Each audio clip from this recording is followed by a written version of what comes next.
1925 യൂറോപ്പിലെ ഒരു ചെറിയ രാജ്യമായ പോർച്ചുഗലിൽ ലോക ചരിത്രത്തെ തന്നെ ഞെട്ടിച്ച ഒരു അത്ഭുതകരമായ സംഭവം നടക്കുന്നു.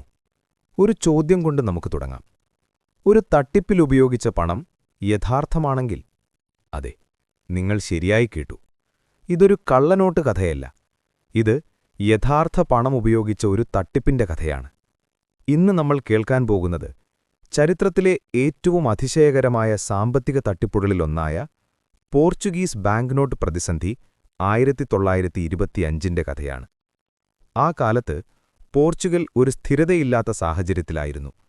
രാഷ്ട്രീയ പ്രശ്നങ്ങളും സാമ്പത്തിക പ്രതിസന്ധിയും ജനങ്ങൾക്കിടയിൽ ആശങ്കയും അനിശ്ചിതത്വവും നിറഞ്ഞിരുന്നു.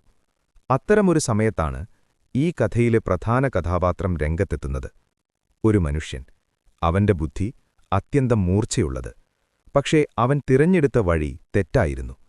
അവന്റെ പേര് ആർതർ വർജിലിയോ ആൽവസ് ദോസ് റെയ്സ്.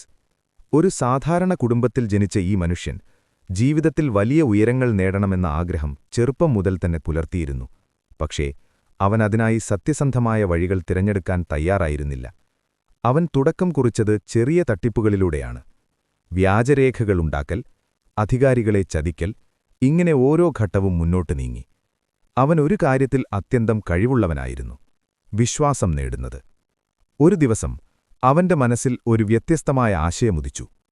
നമ്മൾ കള്ളനോട്ടുണ്ടാക്കേണ്ടതില്ല, യഥാർത്ഥ നോട്ടുകൾ തന്നെ അച്ചടിപ്പിക്കാമല്ലോ. ഇത് കേൾക്കുമ്പോൾ അസാധ്യമായി തോന്നും, പക്ഷേ അവനത് സാധ്യമാക്കി. പോർച്ചുഗലിന്റെ ബാങ്ക് നോട്ടുകൾ അച്ചടിക്കുന്നത് ഒരു വിദേശ കമ്പനിയാണ്. ഇംഗ്ലണ്ടിൽ പ്രവർത്തിക്കുന്ന ഒരു പ്രസിദ്ധ സ്ഥാപനമാണത്. ആ സ്ഥാപനത്തെ സമീപിക്കാനാണ് റെയ്സ് തീരുമാനിച്ചത്. അവൻ വളരെ കൃത്യതയോടെ വ്യാജരേഖകൾ തയ്യാറാക്കി. ആ രേഖകൾ പ്രകാരം അവൻ പോർച്ചുഗലിന്റെ കേന്ദ്ര ബാങ്കിന്റെ പ്രതിനിധിയായിരുന്നു. രേഖകൾ അത്രയും യഥാർത്ഥമായിരുന്നു. അത് പരിശോധിച്ചവർക്ക് സംശയം തോന്നിയില്ല. അങ്ങനെ ആ വിദേശ കമ്പനി അവൻ നൽകിയ നിർദ്ദേശപ്രകാരം ബാങ്ക് നോട്ടുകൾ അച്ചടിച്ചു.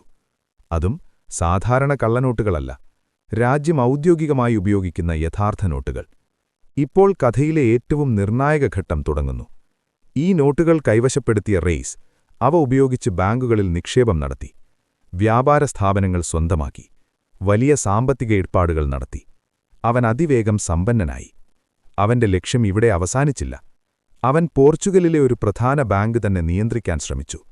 ചിന്തിച്ചു നോക്കൂ, ഒരു തട്ടിപ്പുകാരൻ യഥാർത്ഥ പണം ഉപയോഗിച്ച് ഒരു രാജ്യത്തിന്റെ സാമ്പത്തിക സംവിധാനത്തിൽ പിടിമുറുക്കാൻ ശ്രമിക്കുന്നു. പക്ഷേ ഒരു ചെറിയ പിഴവ് മുഴുവൻ സംവിധാനത്തെയും തകർക്കാൻ മതിയായിരുന്നു.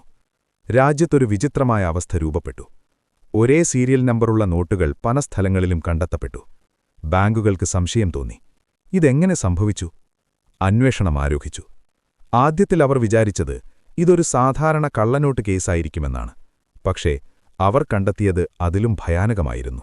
ഈ നോട്ടുകൾ കള്ളനോട്ടുകളല്ലായിരുന്നു. അവ യഥാർത്ഥ നോട്ടുകളായിരുന്നു. പക്ഷേ അവ രണ്ടായി എങ്ങനെ എത്തിയത്? അന്വേഷണം കൂടുതൽ ആഴത്തിൽ പോയപ്പോൾ എല്ലാ സൂചനകളും ഒരു വ്യക്തിയിലേക്കെത്തി: റെയ്സ്. അവൻ നടത്തിയ തട്ടിപ്പ് പുറത്തുവന്നു. രാജ്യം മുഴുവൻ ഞെട്ടി. ജനങ്ങൾ വിശ്വസിക്കാൻ പോലും കഴിഞ്ഞില്ല. റെയ്സ് അറസ്റ്റിലായി, കോടതിയിൽ ഹാജരാക്കി. അവന്റെ തട്ടിപ്പിന്റെ വിശദാംശങ്ങൾ പുറത്തുവന്നപ്പോൾ അത് ലോകത്തെ തന്നെ അമ്പരപ്പിച്ചു. ഈ സംഭവത്തിന്റെ ഫലമായി രാജ്യത്തിന്റെ സാമ്പത്തിക വിശ്വാസം തകർന്നു. കേന്ദ്ര ബാങ്കിന് വലിയ തിരിച്ചടി ലഭിച്ചു. പുതിയ നോട്ടുകൾ പുറത്തിറക്കേണ്ടി വന്നു. ഈ കഥ നമ്മെ എന്താണ് പഠിപ്പിക്കുന്നത്? ബുദ്ധിയും ചാതുര്യവുമുള്ളവർക്ക് വലിയ കാര്യങ്ങൾ ചെയ്യാൻ കഴിയും. പക്ഷേ അത് തെറ്റായ വഴിയിലാണെങ്കിൽ അതിന്റെ അവസാനവും ദുരന്തകരമായിരിക്കും. റെയ്സ് ഒരു സാധാരണ മനുഷ്യനായിരുന്നു. പക്ഷേ അവന്റെ ആഗ്രഹവും ചതിയും ചേർന്ന് അവനെ ചരിത്രത്തിലെ ഏറ്റവും വലിയ തട്ടിപ്പുകാരിൽ ഒരാളാക്കി. ഇതൊരു കഥ മാത്രമല്ല, ഇതൊരു മുന്നറിയിപ്പാണ്. സിസ്റ്റത്തെ ചതിക്കാൻ ശ്രമിക്കുന്നവർ ഒരിക്കൽ സിസ്റ്റം തന്നെ അവരെ പിടിക്കും.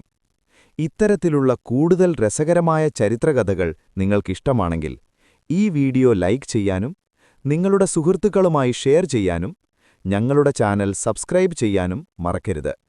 നിങ്ങളുടെ പിന്തുണയാണ് ഞങ്ങൾക്ക് ഏറ്റവും വലിയ പ്രചോദനം.